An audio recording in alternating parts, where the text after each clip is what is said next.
Merry Christmas, everyone. I didn't expect that. Merry Christmas, Happy New Year in the middle of June. I mean, we're halfway there, right? Yeah. 6 months in. This is Adam. This is Nathan. We are the Everything Bagel podcast where we talk about stuff. Yeah, a little bit of everything. Today, I built a deck.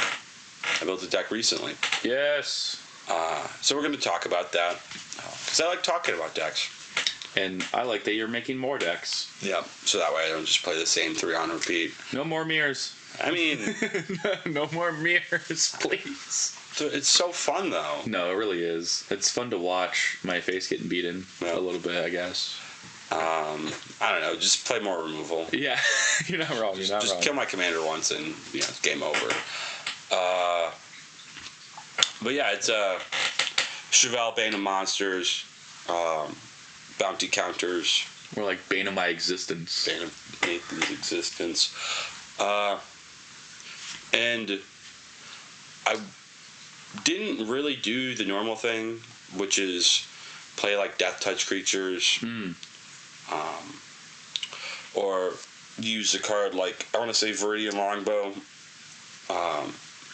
to just like equip to Death Touch creatures and ping creatures, and because the creature's Death Touch, the creature deals the damage, then it deals 1 point of Death Touch damage, which still kills, right? Yeah.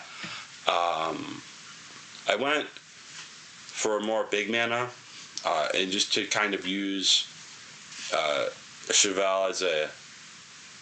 I'm going to keep calling him Chevelle. Yeah. I know that's a card, or a car, or close to a car, whatever. I'll call him Chevrolet. Chevrolet. What does the card specifically say again? What is it? Death Touch. He's a 3/1 for 2, green, black. At the beginning of your upkeep, if an opponent controls no permanent with a bounty counter on them, put a bounty counter on target creature or planeswalker an opponent controls. Then whenever a permanent an opponent controls with a bounty counter on it dies, you gain 3 life and draw a card. He's just a value piece, and he gets me in colors that I want to play. Right. I want to kill my opponent's creatures so they don't beat my face in, and I'd like to gain a little bit of extra life, extra card draw. Just great Magic of the Gathering things. Yep. So he's not really there. He's there to look pretty. He can answer a few things sometimes. Yeah, he's good in the early game, blocking kind of small creatures. Just with Death Touch. Yeah. Right? But the big draw is just kind of like he's an enchantment that dies to creature removal. So yeah. What is it? But yeah, I did big mana, so I have just a lot of just haymaker cards. Yep. That they just hit the battlefield and just deal with them or get fucked, get slapped. Because they're just all big boys. Yep. And I used some ramp spell. Right, I used some more expensive ramp spells to kind of bridge the gap. Right, when a decent chunk of your deck, the spell cost is 8 mana plus. Yeah. You just can get away with higher cost ramp because it's more impactful. Like the Gilded Lotuses and stuff like that. Yeah. What is it? Just to kind of stick with the bounty theme, there's in Magic's existence, bounty counters come up like 4 or 5 times.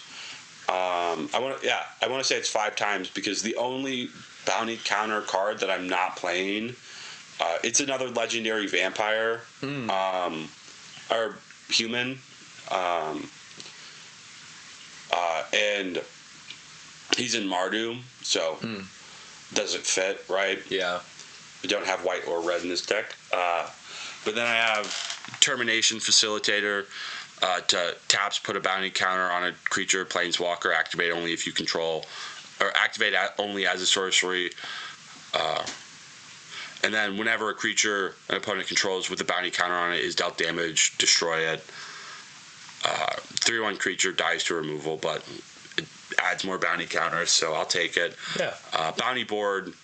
It's a 3-mana rock. I wouldn't really consider it a mana rock because I don't think I'll really ever be tapping it for mana. But pay 1. Yeah, it adds 1 mana of any color. You could pay 1 and tap it to put a bounty counter on a creature and activate that only as a sorcery again.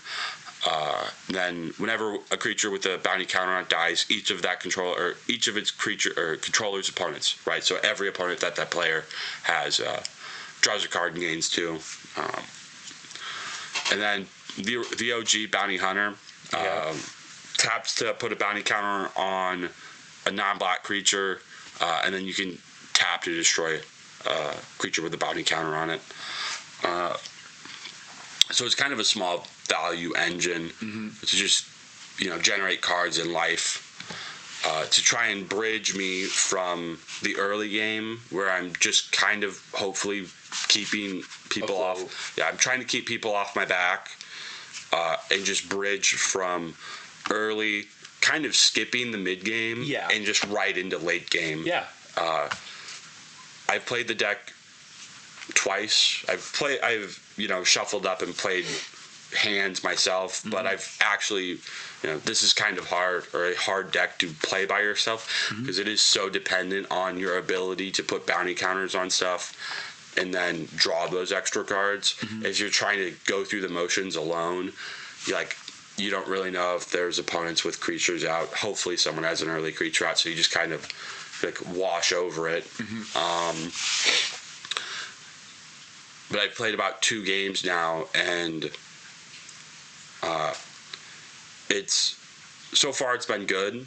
I'm just waiting for the other shoe to drop where I don't hit ramp spells, don't hit creature removal, and just kind of stare in space to see what I need.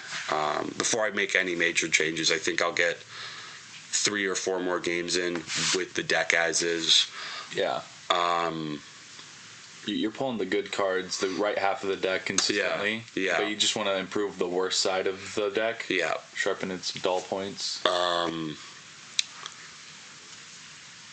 So, and then past that, my only big card draw engine is this card. I feel like this card is a house, and more people should play it that are in black. Okay. Because it is so cheap. A black and 1 for Arguel's Bloodfast. Pay 1 in a black, pay 2 life, draw a card. So it's just on repeat card draw. Yeah. Sink mana into it. And then especially in green and black, or even black and white, Life gain. right? Life gain is so prevalent that you're not really worried about running out of life. And if you stick this enchantment quick, you never have to feel bad about holding up interaction. Yeah. For the rest of the game. Because you just have access to a place to sink your excess mana, right? Nothing like holding up a Vindicate or something to blow up an opponent's permanent. To wait for your opponent to swing at you and have to react to their permanent, and then turns out, there's 3 other people at the table, they just swing at someone else. So you're like, great, I held up this removal spell, I don't want to use it because they're not swinging at me. Right. So, the card's basically free. Free cards. Right. It's a bulk rare from Ixalan. Oh, okay. Right.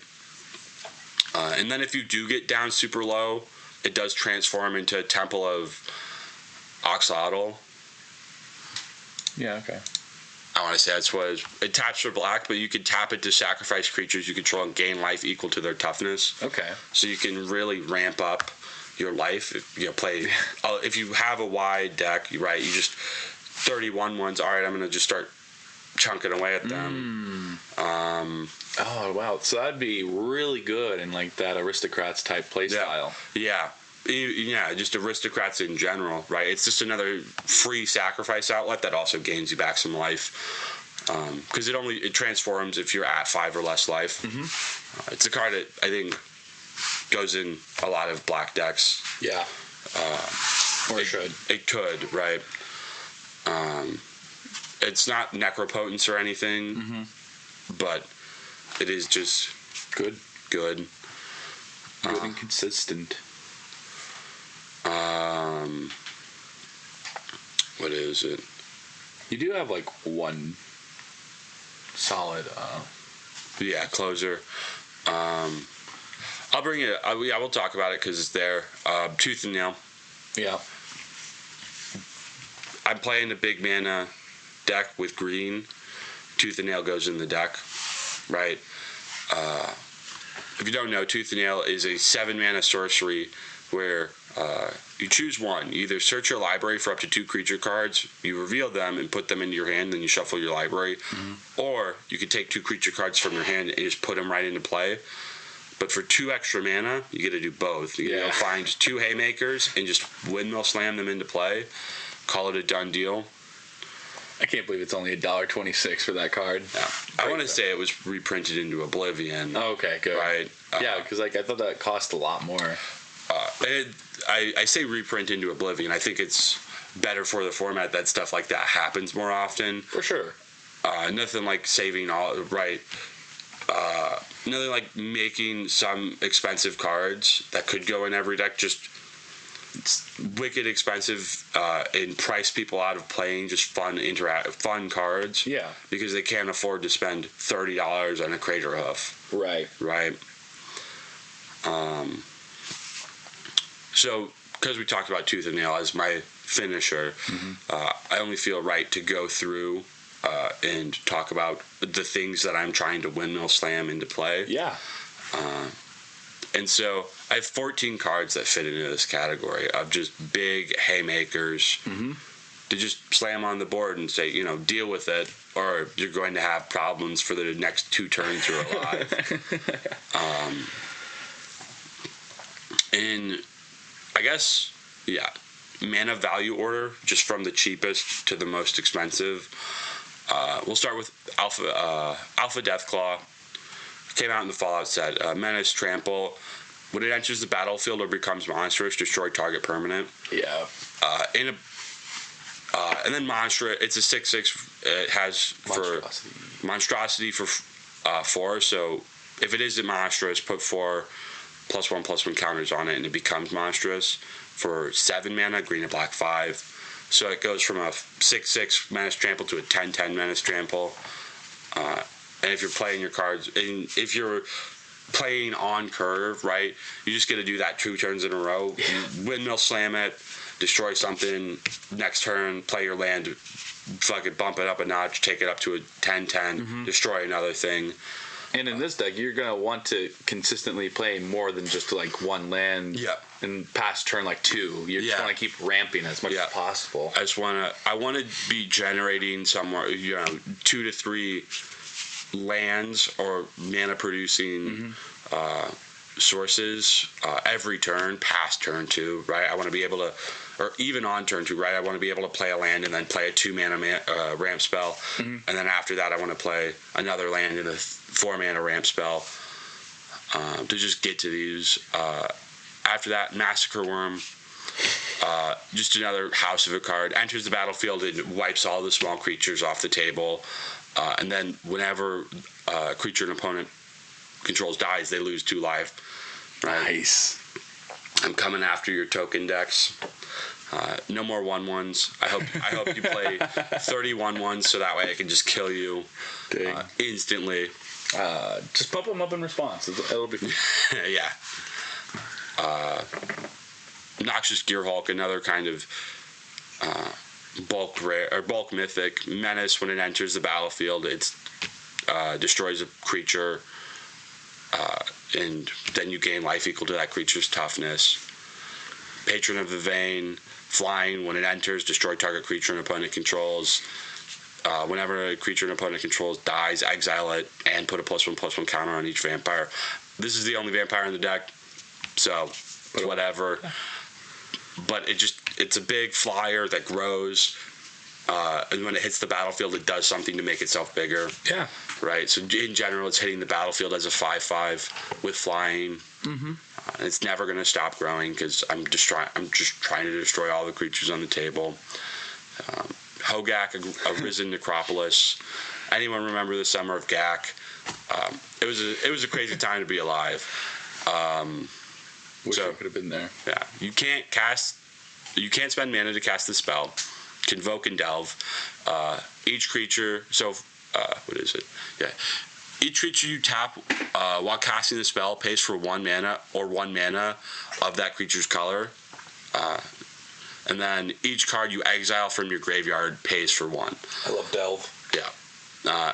And then you may cast it from your graveyard and as trampled. Oh my gosh. So we'll get to it, but I'm running a lot of just cheap answers to things. Yeah. And I'm playing in black and green, so I have creatures that want to stay on the board, whatever. Yeah. So this just becomes a hard creature to remove permanently. Sure. And that's black green. Yeah. On that one. Okay. Yep. So this goes into the haymakers that are hard to remove. Nothing like playing your big spell and getting it removed the next turn. I get that. Right. But I mean, we're gonna get into the other guy that helps him out. Yeah. Overseer of the Damned, flying. When it enters the battlefield again, destroy target creature. Whenever a non-token creature an opponent controls dies, create a tapped 2/2 black zombie creature token. It's something. Nice. I think that's actually in the zombie pre-con that it's for like $20. Yeah. It's just another big creature that has a form of evasion and flying that enters the battlefield and triggers Chevelle. Right. Shard of the Void Dragon, another just big flyer, enters the battlefield. Or whenever it attacks, each opponent sacrifices a non-land permanent. Whenever an artifact is put in the graveyard from the battlefield or is put in the exile from the battlefield, put 2 +1/+1 counters on it. So it's a 7/7 that's going to be attacking and growing, right? That'd be nasty in like Rakdos with treasures. Yeah. Forget about it. Avatar of Whoa, no. Another big dumb creature.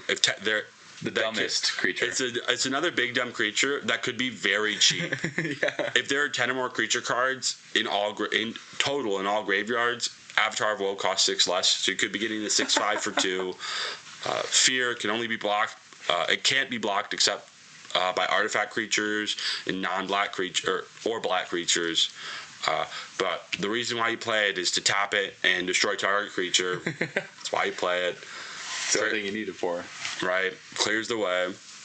He is just a big nasty dude if you just need a swing. Bookworm, 8 mana, trample. When it enters the battlefield, gain 3, draw a card. Then pay 2 and a green, 2 and a green to put it from your graveyard on top, third from the top of your library. So it's a card that's just going to keep coming back. It's eventually going to just keep hitting the battlefield. Sure, it's not the most exciting thing, but when you run into single target removal or even mass removal, and you just keep losing your creatures, just having a way to get them back. Yeah, recursion is great. End-raise Forerunners. I'm not playing Crater Hoof because I wanted to try and keep the deck a little cheap. Yeah. End-raise Forerunners is a fine substitute, but it is just a fine substitute. Vigilance, Trample, Haste. When it enters the battlefield, other creatures you control get +2/+2 Vigilance and Trample until end of turn. Okay. So we're just going to make all these big dumb idiots even bigger and dumber. I like that card. I like that card a lot. Currently taking a picture. Yeah. I like Crater Hoof substitutes. Yeah. Well, you're going to like the next one too, because Giant Ankh Egg. Oh, yeah, this is the one. Trample, Ward 2. Other creatures you control have Trample and Ward 2. Just more evasion, more protection for these big dumb idiots. Shard of the Nightbringer, flying, 8/8. When it enters the battlefield, if you cast it, target opponent loses half their life, rounded up, can't gain life, and then I gain life equal to the amount of life lost this way. Just another big dumb idiot that's going to hit the battlefield, and unless it's countered, it's going to cause a lot of problems. Oh my Lord. I like that card a lot too. That's like actually probably the most expensive card in the entire deck, which was at $5. Yeah. So very budget friendly. I don't even think I bought it for $5. Yeah, I was like, it doesn't seem. I think you try to keep everything like about under $2. Yeah, that was and the vast majority of these cards are somewhere in the realm of like 50 cents. Yeah. Right? So I balled out for a card of Shard of the Nightbringer at $5. Mojin of Life's Web, another big dumb idiot.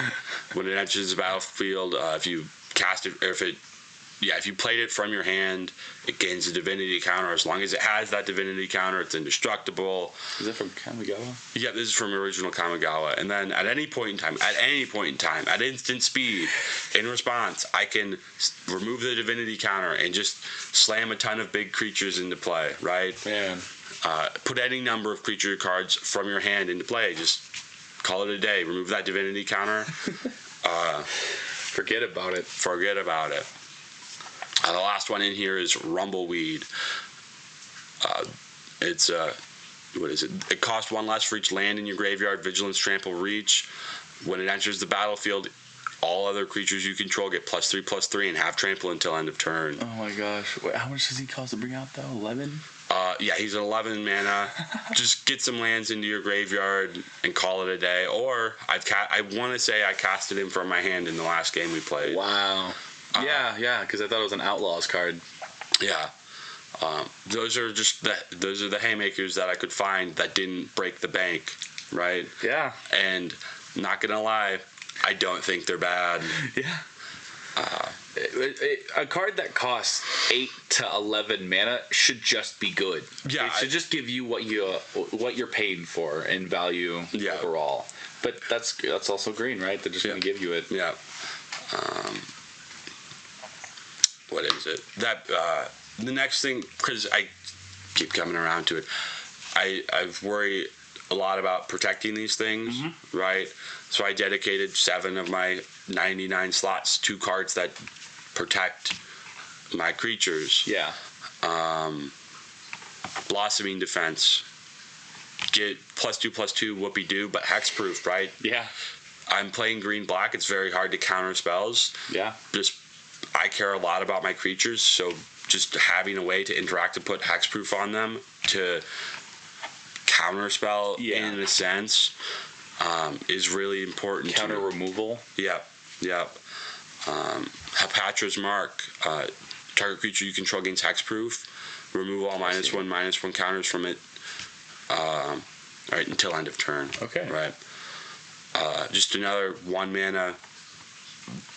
As far as I'm concerned, counter target removal spell. Ranger's Guile. I used this card to great effect, I want to say, in our last game.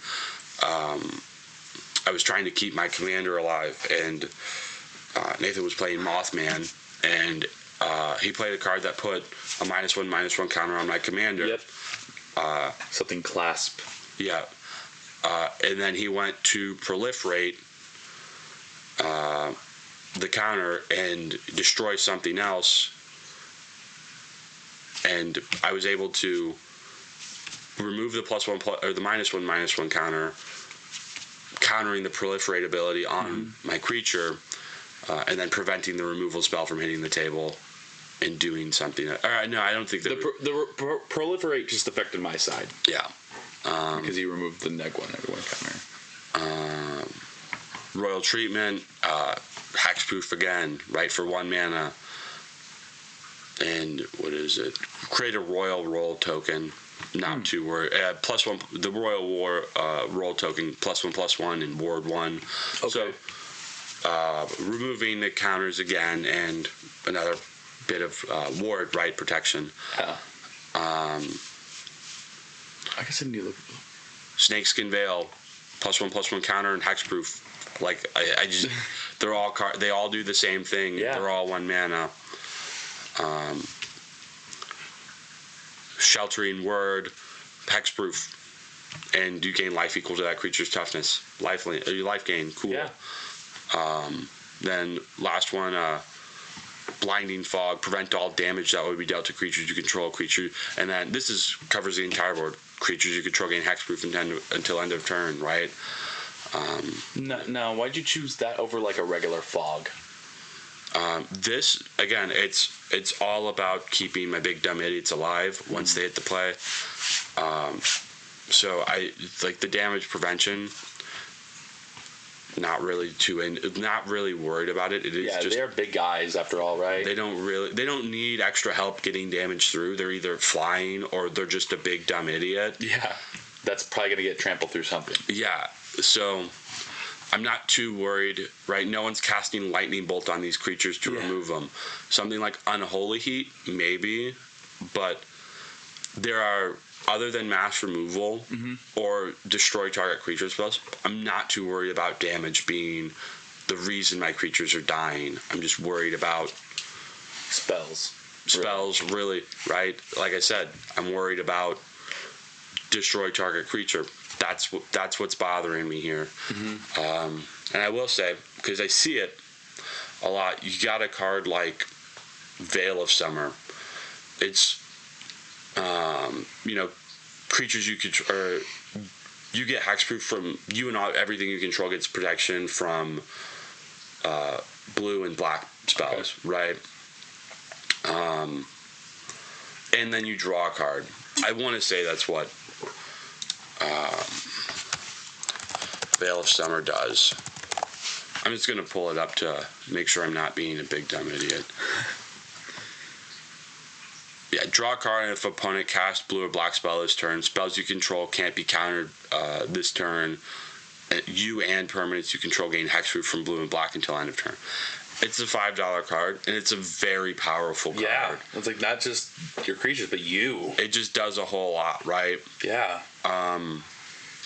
It's really good. But I'm going to go out on a limb here and say that if that's all you're really running for protection, yeah, you're not only are you kind of overpaying on redundant effects, a lot of these cards, right, they're all just dirt cheap. Yeah. And they all do the same thing. They accomplish the task that you want to use Veil of Summer for. And you're just, I wouldn't say you're wasting money. Veil of Summer is a really powerful card. But there are other alternatives. You don't need to spend $5 on one card. Now, saying that, have I spent a stupid amount of money on one card for a deck because I want the one card as the most powerful? Yeah. I play Mirrors and I have every original dual land in the deck. Like, that's not worth it. It's not helpful. It's just like because I could, right? Yeah, it works. It works. And even then, like, paying for like your Chromos Memorials or Ristic Studies for your decks that you're just gonna want those extra things in. Yeah. It's like you're gonna probably buy them sooner or later anyway.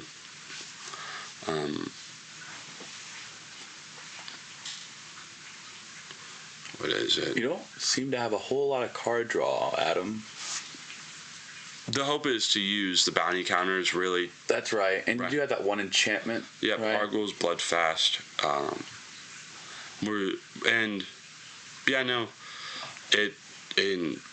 Truthfully, we've gone through quite a lot of the deck already. A lot of the important stuff. The meat of the deck. Yep, the meat of the deck.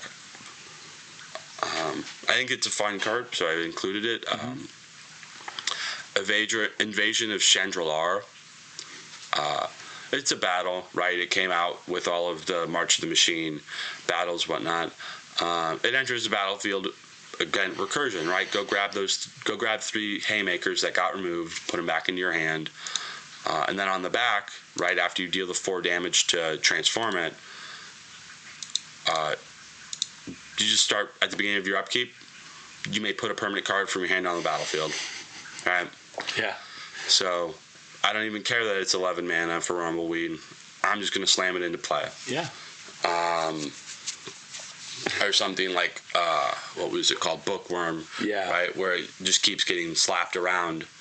But I could just keep putting it into my hand, and I know in 3 turns I'm going to gain 3 life and draw a card. Yeah. Off of a free spell.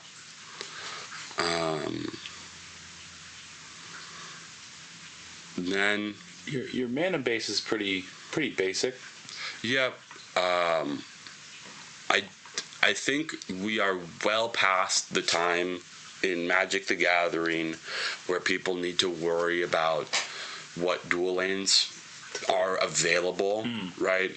I think color fixing has reached critical mass in terms of lands where there is just enough multicolored generic lands that if you're running a significant amount of lands in your deck, most of them could and probably should be generic dual lands. If you're running 2 colors, if you're running 3 colors, I would say it almost gets a little bit more. I would say if you're running a 3-color deck, find the 2 colors that you're playing the most and run a lot of those. But definitely, what is it? Yeah, you run a lot of those, and then run a lot of the primary and tertiary and secondary and tertiary colors. Right. And you can get away without using basic lands, and your mana base will probably feel better. Generally, that's what the Jeskai deck does. A lot of blue and white dual lands. Yeah, and then you might have some blue and red. I don't know if you have more white or red, or more white or more blue. Oh, more white. Yeah, so then you'd want to run a lot of white and red dual lands, and maybe some section of blue and red. Yeah, I have 1 blue and red dual land. Yeah. I think. But just to go through them all, right? Blooming Marsh enters unless it's a fast land, so if you have 2 or less, it enters untapped. Festering Gulch is a new desert from Thunder Junction. It enters and deals 1 damage to a target opponent. Haunted Mire, it's a fetchable, right? So if you have cards that say go find a forest, or go find a swamp, it's more than likely say go find a forest, right? Like a Nature's Lore where it says go find a forest and put it into play. Yeah. This is fetchable. Llanowar Wastes enters untapped, and you can tap it for green or black. Deals 1 damage to you. Necroblossom Snarl. Yeah. Reveal a swamp or forest from your hand. If you don't, it enters the battlefield tapped. Love it. Pine Barrens, it comes into play tapped, so it's a little slower. But it's basically Llanowar Wastes. It's a worse version of Llanowar Wastes. Taps for 1 green or black, deals damage to, or taps for 1 colorless. Restless Cottage. It's a creature land. I feel like I used that to great effect when Nathan tried to get me to tried to force me to sacrifice my commander, and I just said, "All right, you can have my land."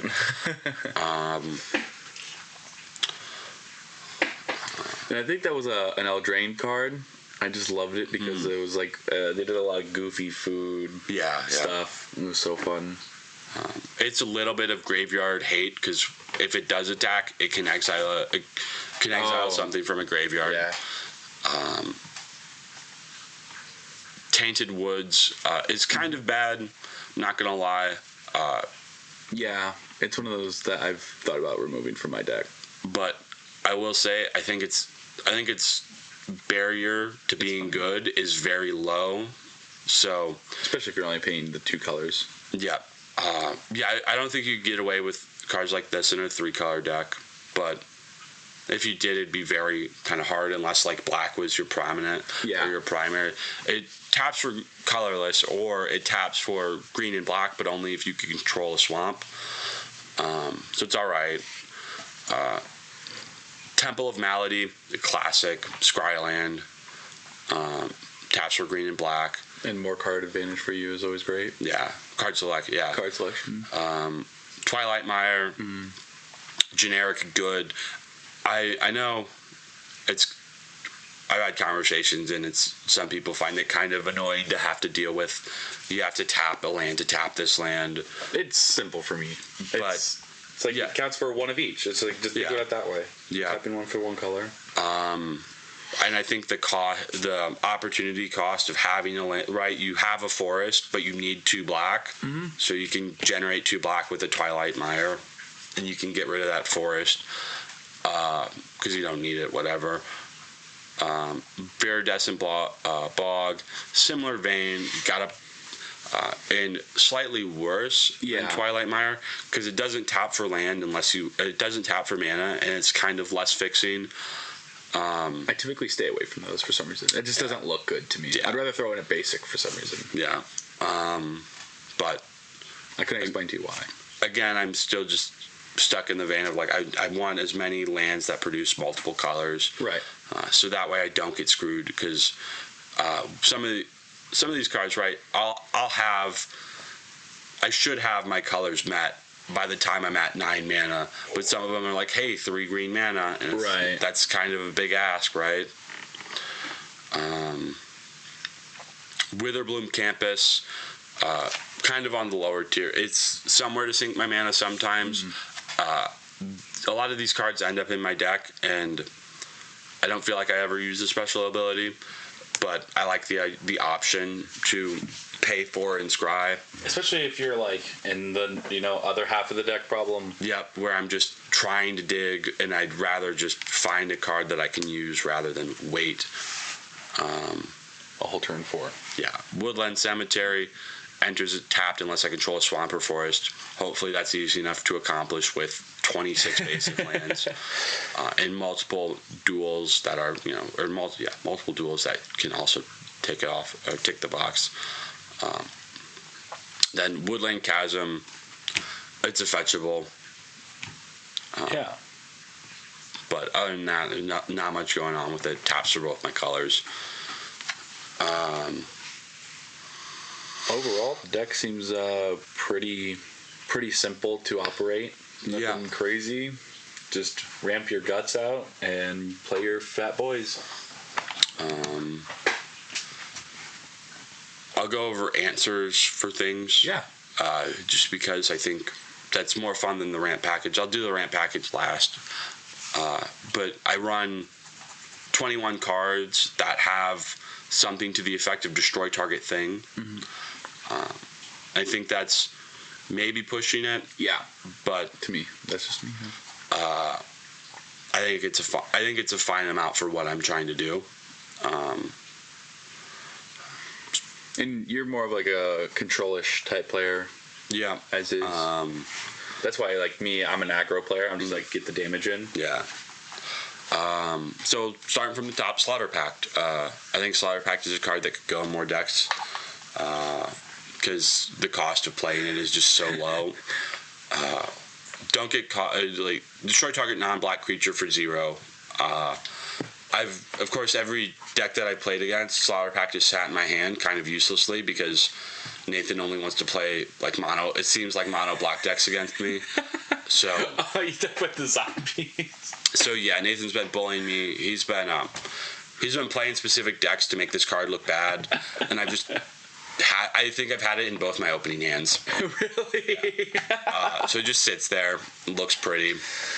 I feel pretty lucky. Yeah. Just be sure, don't get caught. At the beginning of your next upkeep, you pay 2 and a black. If you don't, you lose the game. Yep. Don't miss that trigger. I'm not a fan of these cards because I miss triggers. Be better than me.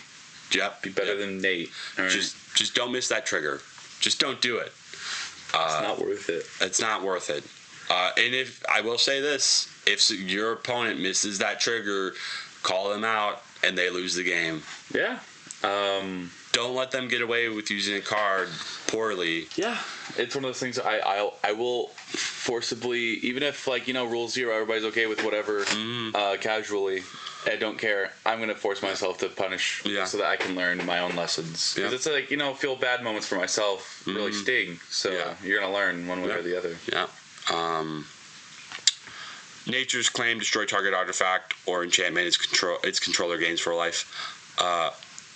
There's slight contention here because I do have a lot of artifact and enchantment removal because those are I see those as being some of my biggest problems. Just like ghostly prisons, propagandas, ensnaring bridges, things that prevent me from, or even stuff like blind obedience and whatnot, where it just prevents me from doing my things. But there's slight contention there because I can never put a bounty counter on an artifact or enchantment. Right. So I can never trigger Chevelle or bounty board off of that. But I think it's fine. Yeah. I have Abrupt Decay. The spell can't be countered. Destroy target non-land permanent with mana value 3 or less. I think it's great because it hits small commanders. Right, just easy answers to cards like a Chevelle or there's the elf that taps I only remember it. Emara or what's Amara. her? Amara, thank you. Yeah, Amara. Soul the Accord or something like that. Yeah, just a ton of there's an abundance of powerful cheap commanders. Yep. And having a clean way to deal with them, or again other creatures with bounty counters and whatnot. Yeah. It's just powerful. Assassin's Trophy in the same boat. Just a quick, cheap, efficient answer to small things or big things. And it could be anything, right? It hits your Chroma's Memorials. Yeah. Your Omnisciences. Can really turn the tide of the game. Yeah. Return to Nature. Destroy target artifact or enchantment. Small bit of graveyard hate because you can exile something from the graveyard instead if you want. Tear Asunder. Destroy target artifact or enchantment. Or, again, I have an abundance of mana in the deck where I'm playing 40 pieces of land. Yeah. Somewhere in the realm of 15 pieces of ramp. So I've got a heck of a lot of mana generation. Or so I can kick it so I can pay a total of green, black, and 2 to just destroy target non-land permanent. Give me some flexibility in my removal. Fleshbag Marauder. Yep. Just each player sacrifices a creature. And it's cheap. It hits the battlefield early, and everyone has to pick up a creature. So it tries to keep the board small. Mm-hmm. Generally, it's sacrificing itself. Merciless Executioner and Plague Crafter fall into a similar boat where they're just 3 mana, ETB, everyone sacrifices something. They're generally just sacrificing themselves. Maelstrom Pulse, I think it's a wonderful card. Destroy target non-land permanent and all other permanents with the same name as that permanent. Rat decks, bye-bye. But very interesting note, it doesn't say target player controls. Actually, I have to look at the ruling on this. I see what you're saying. Right? In general. Destroy target player Soul Ring, and then every other Soul Ring on the table gets picked up too, right? Right. Every other Arcane Signet. But really it's in there for the Go Wide tokens decks. I don't see why I wouldn't destroy all Soul Rings. I really don't see I don't see it either. Yeah. Dang. I think it's because it's a mode that it's something that never really comes up because generally, everybody has one of the one cards in their commander deck, right? Putrefy, destroy target artifact or creature, can't be regenerated. God. Reclamation Sage, it's a destroy target creature or destroy target artifact or enchantment on a stick. Mm-hmm. Binding of the Old Gods, destroy target non-land permanent, search your library for a forest card, put it on the battlefield. Creatures you control gain death touch until end of turn. It's just a good multi-use saga that destroys something, ramps you a little bit. That the last mode is kind of whatever. It's kind of like the rock thing. Yeah. Mortality Spear, destroy target non-land permanent. It costs 2 less if you've gained life. And you probably have with just green, right? Yeah. They just have some side effects like that. Price of Fame. The spell costs 2 less to cast if it targets a legendary creature. Destroy target creature. Who'd think in Commander, I don't know if we'll run into any legendary creatures, but yeah, who knows? So in general, right, it's a 2 mana and destroy target creature with Surveil 2 attached to it. You can just put Commander instead of creature there. Yep, destroy target commander. Yep, exactly. That was a really nice Ataka you just played. Yeah, that was a real nice Ataka you just played. Acidic Slime, just a destroy target artifact, enchantment, or land, death touch. 2/2. It's just a guy that answers things. Shriekmaw. This is another one that Nathan bullied me with. Destroy target non-black or non-artifact or non-black creature. Yeah, non-artifact, non-black creature. You just can't hit me with it. You can evoke it as a spell for cheaper to just get its effect. Mm-hmm. Then we have cards like Noxious Gearhulk, Patron of the Vein, Overseer of the Dam, whatever. They all just slide in here too, because they're big dumb answers. It's just trying to keep the board clear enough that that I'm not taking too much heat. It just looks like I'm doing nothing. And you could just be like, hey, I helped you guys out. I took out the dude's thing, whatever's equipped to the Colossal Hammer. You know, now it's dealt with. Don't fuck with me. Yeah, just give me, Let me play my worms. Let me play. I'm just over here looking pretty. Leave me alone. Yep. Bookworm. Or Overseer of the Damned. This deck would be great with cards that like propaganda, stuff like that. But I don't know if there's anything like that in black or green. Then there's the ramp package, right? Wayfarer's Bauble goes in most decks. Just does. Arcane Signet goes in most decks. Just does. Golgari Signet goes in green-black decks. It's what's it called? Viridescent Bog, but on an artifact, so you can kind of get an extra land drop if you're ramping. Nature's Lore, Classic green, classic. Rampant Growth, classic. I could fit cards like Farseek and 3 visits in here. Yeah, I just didn't. I don't have a really good reason for it. I was just not looking for it at the time. And it's just like generally, it's like that's really nitpicking hairs at this point. Talisman of Resistance or Resilience. I guess the reason why I didn't was because I was looking for some more impactful high-end ramp it's costs more, but it's more impactful because it finds me multiple lands instead of just one. Okay. Because I'm trying to bridge from like 4 mana to 8 mana as fast as possible. Harrow and Roiling Regrowth. Sacrifice land, go find 2 basics, put them into play. Interesting. So the opportunity, and they come into play untapped. Oh, okay, that's even better. Roiling Regrowth puts them into play tapped, but Harrow doesn't. So the opportunity cost on like Harrow, it's actually a 1 mana spell, right? Because it goes and finds 2, puts them into play untapped. I see. Binding of the Old Gods fits in here, and then there's my 6 variations of Explosive Vegetation. Yeah. Right. Temple of Discovery does a bit more if you have people willing to look, but it's actually such a good card. It's just like I kept thinking about it in the other pods last night because I was just like, man, I like, not that necessarily I want to go benefit this other person, but like generally there's going to be somebody at your table that needs that land, and so you're just going to benefit off of the person who's struggling.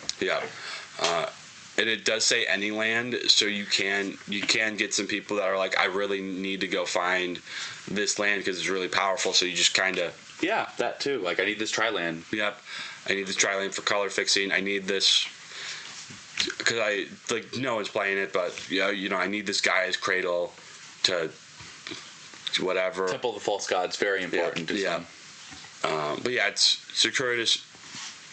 Circuitous Route. I could be playing the Gate. I should be playing the Gate. Benefit to playing the Gate? Because when I cast Circuitous Route, I can go find the Gate instead of 2 basics. Oh, okay. Explosive Vegetation, right? Hunting Wilds. Because it's one of the better ones. Because if I have 8 mana, when I go find those 2 forests, if I've kicked this, they come into play, or all my forests become 3/3s until end of turn, right?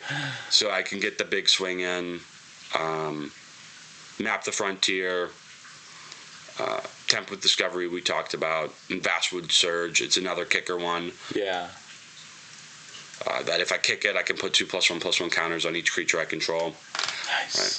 And that's the whole deck. Yeah. I don't think we skipped anything. No, I think that's every card. I saw the concept of Battle Cruiser come up on a YouTube video once, and I just really liked the idea. Oh, my one card that I missed. It's the 1 tutor in the deck. Fierce Empath. When it enters, I get to go search for a big creature and put it in my hand and shuffle my library. It's the last card on here. Yeah. I'm just this is me trying to release my inner Timmy. Yeah, yeah. And just windmill slam big things into play. Yeah. It's I made like a kind of like a dope brawl deck around that, but I didn't understand how the commander operated, so I was just like, yeah, no, this doesn't work with the commander at all. Yeah. Big dumb stuff is just fun to get on the battlefield. Yep. And I think Chevelle is a fine commander because he does what the deck is missing. Yeah. Right? And the deck just glaringly is missing an amount of card draw. And him just having access to, hey, he's card draw on your commander. He's dirt cheap, so I cast him 3 times in our last game. Yeah. And it's not out of the realm of possibility to be doing that. I'm not like, is that deck even meant for this kind of play style? Because like it's so funny how like even the name of the commander, Chevelle, Bane of the Monsters, you're playing just monsters every time. It's like it knew what it wanted to do. Mm-hmm. It was meant for this. Yeah, that's it. That was Adam's deck. Is there a name for it? I just green black rock. Just green black rock. You could stick Battle Cruiser on there. Yeah, if you wanted to recreate the deck, it'd cost you less than a cheap It would be like cheap pre-con price without shipping. Yeah. I want to say I spent about equal amounts of money on shipping as I did on the deck, just because I bought it from TCG Player, and so I had I want to say 11 packages. Yeah. And all of them were coming with like one 10-cent card. Mm-hmm. And since I wasn't spending more than $5 on a card or whatever, they had like $1 worth of shipping. I see. Yeah, really solid deck. I'm sure you can get a lot of value out of spending your money. It will be linked in the description or wherever you guys click on those links. Yeah. This has been the Everything Bagel. Wherever you are, however you're doing, don't forget, try everything, and have a good morning, good afternoon, good evening, whatever time it may be.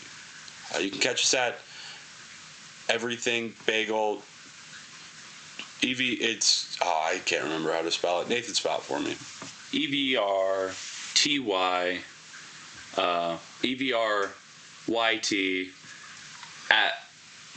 or EVRYTBagel@gmail.com. Sorry. Yeah.